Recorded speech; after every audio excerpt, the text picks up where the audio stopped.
কোচবিহারে চলছে কৃত্রিম উপায়ে মাছের চাষ এবং প্রজনন, আর তাতে লাভের অঙ্ক বেশ ভালো। অন্তত এমনটাই দাবি করছেন মাছের ভেড়ির মালিক। স্থানীয় বাজারে চাহিদা অনুযায়ী যোগান দিয়ে লাভ হচ্ছে অনেকটাই। কোচবিহারের কলাকাটার দে হ্যাচারি এরকমই একটি কৃত্রিম প্রজনন কেন্দ্র।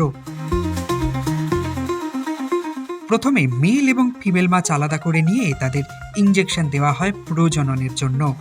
এরপর ডিম থেকে পাওয়া যায় পোনা মাছ, আর এই প্রক্রিয়াটি সম্পূর্ণ হতে সময় লাগে 40 থেকে 45 দিন।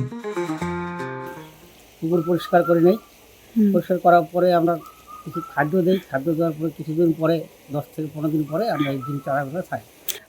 কি কি খাবার দেওয়া হয় মাছদের? সাধারণত দেওয়া হয় খোল, সর্ষে খোল, হেমুল, এই সমস্ত দেওয়া হয়। আপনারা কতজন মিলে কাজ করছেন এই হ্যাচারিতে? 10 থেকে 11 জন কাজ করছি।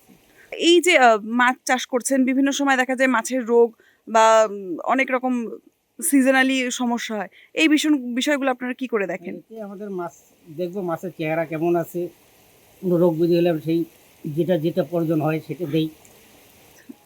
মূলত যদি কেউ এই মাছের চারা নিজের বাড়িতে ছোটভাবে চাষ করতে চায়, কিভাবে করতে পারে? সেগুলো প্রথমে পুকুরটাকে সম্পূর্ণ পরিষ্কার করতে হবে, পরিষ্কার করে জল ঢুকাইতে হবে, জল ঢুকায় চুন, খোল, মৌয়া এগুলো ছিটাতে হবে। সেটাই 10 থেকে 15 দিন পরে এই ডিম চারাগুলো ছাড়া হবে। ডিম ফুটে পোনা মাছ হওয়ার পরে সেগুলোকে অন্য পুকুরে আনা হয় বড় করার জন্য। তারপর ফের কৃত্রিমভাবে প্রজননের জন্য কিছু মাছ রেখে বাকি মাছ নিয়ে যাওয়া হয় বিক্রির জন্য। রুই, কাতলা, বাটা সহ নানা রকমের মাছ চাষ করা হচ্ছে। এটাকে মাছকে আমরা পুকুর থেকে তুলে বাছাই করে আমরা ইঞ্জেকশন করি।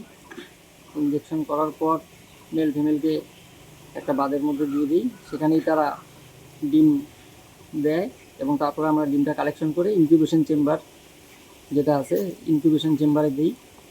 ইনকিউবেশন চেম্বার থেকে ওটা আমরা হাপা বিডিংয়ে কাপড়ের হাপা যে থাকে ওই কাপড়ের হাপার মধ্যে রাখি। তারপরের দিন আমরা ওটাকে সেল দিয়ে দিই, কাস্টমার আসে তারা নিয়ে যায়। এই ডিম থেকে এই যে চারা পোনা, এইটার প্রসেসটা কত দিনের? 40 দিনের মতো সময় লাগে, 35-40 দিন। এক একটা মাছের এক এক রকম, মনে করেন যেমন রুই, মৃগেল, কাতল যেটা আছে এটা 35-40 দিনের মধ্যে ফিঙ্গারলিং সাইজ হয়ে যায়। আর বাটা মোটামুটি 40-45 দিন সময় লাগে।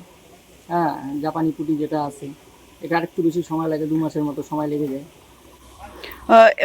শুধু কি আপনাদের এই হ্যাচারি রয়েছে না তার সঙ্গে পুকুরও রয়েছে? পুকুরও রয়েছে কত এরিয়া জুড়ে আপনাদের পুকুর রয়েছে? আমাদের মোটামুটি 35-40 বিঘার মতো পুকুর আছে।